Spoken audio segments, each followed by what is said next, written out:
Okay, whenever you're ready.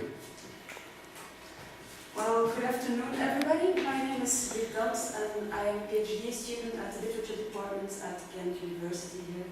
And today I will shortly present my research titled Describing the New World in the Early Modern Period, the Strange Reality of Dutch Brazil. What is my research about? More specifically, the focus of my research is on descriptions resulting from the early modern Dutch encounter with the New World. Why did I specifically choose to analyze descriptions? Well, I chose to analyze descriptions because describing is a practice that played a fundamental role in both the economic and scientific activities of the early modern period. What happens is that in the early modern world, the exotic reality was no longer named as before, because from then on, the strange reality was seized or comprehended through different kinds of descriptions. In my research, I analyze the structures and functioning of these descriptions, and furthermore, I want to reveal how these descriptions circulated as knowledge. The corpus I chose for my research consists of descriptions that were made of Dutch Brazil. Here you have a 17th century map of Dutch Brazil, and the Dutch managed to conquer the northeast part of today's country. You see where they arrived in 1624. During their golden age, the Dutch not only conquered colonies in the East Indies, but they also set their eyes on the New World. And with the creation of the West India Company, or WIC, in 1621, they successfully established different colonies in North and South America. Just like the Dutch VOC, or East India Company, the WIC was a trading company that made large conquests in Brazil during the 1630s and 1640s. During this period, and more specifically from 1637 until 1644, Johan Maurits van Associën was appointed Governor General of Dutch Brazil. Here you have a painting of Johan Maurits, who was a cousin of Friedrich Henry, Prince of Orange. This man, Johan Maurits, was a humanist of his time, a homo universalis, who was well known for his collections of Brazilian and other curiosities. He even got the nickname the Brazilian. He invited a number of artists and scientists overseas to record the Brazilian reality through descriptions, maps, paintings, and scientific works. I see the scientific and artistic project that took place under his influence as a way of taming Brazilian reality. It resulted in a vast arsenal of texts and the broad meaning of the term that served to demonstrate that the Dutch took possession and comprehended the region and its inhabitants. All these representations also fashioned the image of the New World that circulated in the Netherlands and early modern Europe in general. Through this gathering of knowledge, the Dutch not only participated in an early modern trading network, but also in a knowledge and imagination network. In my research, I focus on 4 books. The first one is The New Wereld. Then we have also Jaarlijk Verhaal. Both works are from Johannes de Laat and are both mainly concerned with the activities of the WIC in Brazil. Then there is the Historia Naturalis Brasiliae. It was edited by de Laat, but the book contains the contribution of 2 scientists who accompanied Johan Maurits to Brazil. There was Willem Piso, who was a Dutch physician and naturalist, and Georg Markgraf, a Dutch astronomer, cartographer, and botanist. And finally, there is the Rerum Peroctennium in Brasiliae of Caspar Barlaeus, and the main goal of this work is to portray the 8 years that Johan Maurits spent in Brazil. These 4 comprehensive works give an overview of economic, political, and military facts, but they also treat the climate, the fauna and flora, and the local people of Brazil. As neither de Laat nor Barlaeus ever set foot in Brazil, they had to consult the extensive archive made available to them by Johan Maurits to achieve their goal. They consulted not only a variety of written text, as I said, but also maps, vocabularies, pictures, oral information, and so on. What is my methodology? First of all, I analyze the different rhetorical techniques used in some selected descriptions of these works in order to shed light upon the different strategies of the Dutch discourse. A discourse about the strange reality of the New World. Through this kind of analysis, I want to show how it's possible for the descriptive passages to participate in a chain of knowledge transfer. And I want to focus on the rhetorical techniques that sustain that transfer. One of my goals is to make up an inventory of specific techniques and rhetorical figures. And I also look at the position of the different authors, the relation to their sources, and the distribution of knowledge in the text. And finally, I give special attention to the relation between what is writable and unwritable, or between the comprehension of the reality and the inability to grasp or comprehend that same reality. What are my sources? On this level, I mainly apply ideas and concepts that I borrow and from Philippe Hamon. This is concerning mainly narratology, but also François Hartog on narrative and historiography. To continue on my methodology on another level, so next to this attention for rhetorical construction, I'm also inspired by the concept of authority, and more in particular by three historians and theorists. The first one is Sven van Torp, who wrote La Conquête de l'Amérique. Then there is Stephen Greenblatt, his marvelous possession, and finally Michel de Certeau. In their respective analysis of the early modern writings about new colonies, they all centralize the idea that the confrontation with the new world is revealing with regard to the process of identity formation of the inhabitants of the old world. To be more precise, Todorov refers to the improvisational qualities of those representing Western civilization. In the confrontation with representatives of the New World, they were, more than the natives, able to play with the borders of their identity. For Greenblatt, through the representation of the other, the formation of the self is unveiled. The individualism of those living during the Renaissance, who for the first time in history openly and massively questions their own identity.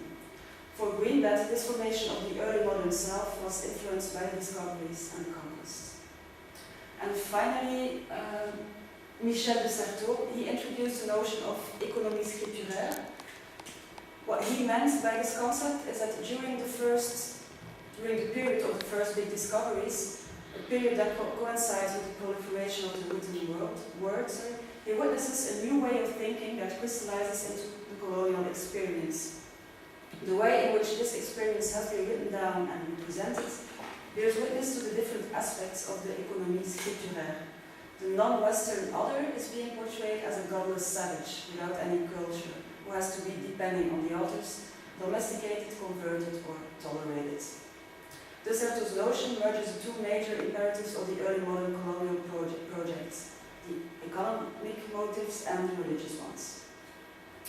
Furthermore, maybe I also try to incorporate Hans Blumenbach in my methodology, and more in particular the theories he put forward in The Legitimacy of the Modern Age, where he explains how the question of curiosity, or the Latin curiositas, is one of the keys to understand the developments that took place in the modern world.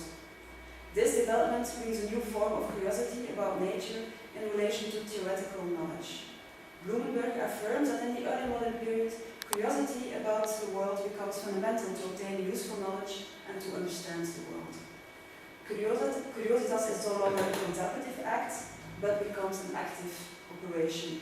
The early modern self is characterized by Blumenberg as this attitude of the early modern self is characterized as self-assertion.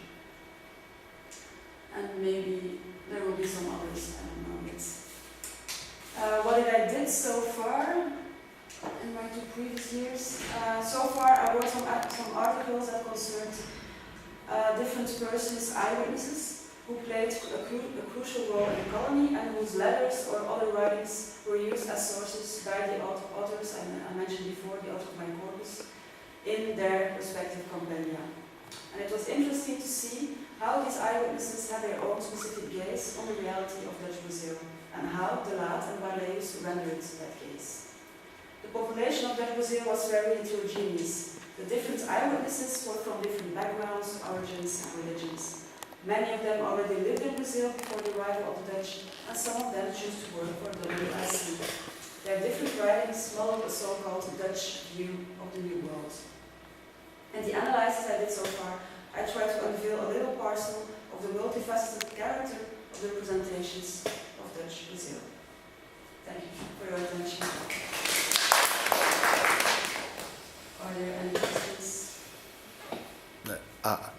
have a question. So the Laat and the other author depict the Brazilian locals as being uncultured savages mainly, or is there, because there's a heterogeneous population, are there different views as well? Are there people that actually portray them differently, or is that really sans view unique? No, what I want to say is that you have in the 16th century, maybe from Columbus on, you have this prototypic idea of the Indian as being a savage, and it starts to change in the 17th century,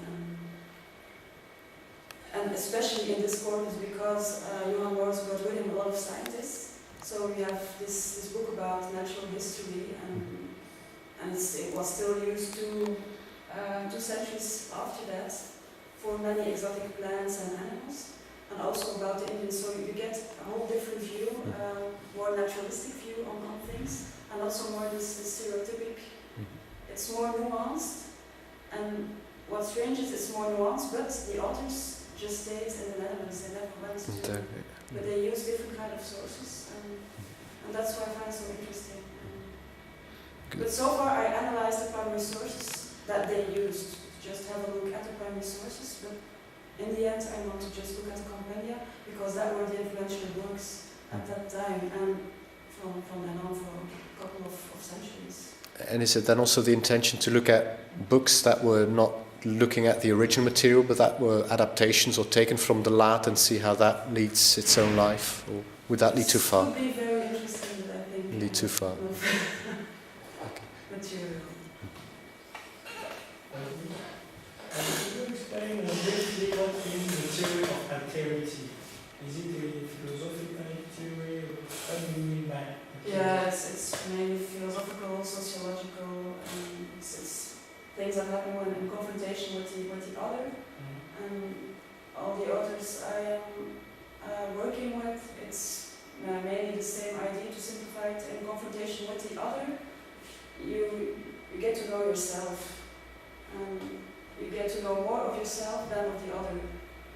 So when you make a representation, for example, of somebody else, it says more about how you look at the other than about the other as a person. And in this case, the other is the Indian? Or the reality. Because the other is, and is, you have to call it like a real reality. You have real plants, real animals, real people, but they saw all different kind of stuff. You have fabulous animals who are still running around there, Amazons who are still somewhere in the bushes. Yeah, that were projected of the Western people who got there. It's but until today you have this projection of things that exist. But mainly, it's the confrontation with the other that reveals all kinds of meaning. Thank you. It was a conquered territory from the Portuguese? This part of Brazil, first Portuguese. The French were a bit lower, around Rio, and was Portuguese from 1500s. Is there any talk about how ingenious or brave the Dutch were in conquering that territory? This corpus and all these texts were mainly analyzed so far by Brazilians, and they still use, in history books, and children learn at school that was the best colonization was by the Dutch, and Brazilian would be a far better country if it had been colonized by the Dutch and not by the Portuguese. So in Brazil there is a lot to do around this. Would have been many, many more Dutch speakers then around the world. Okay, thank you very much.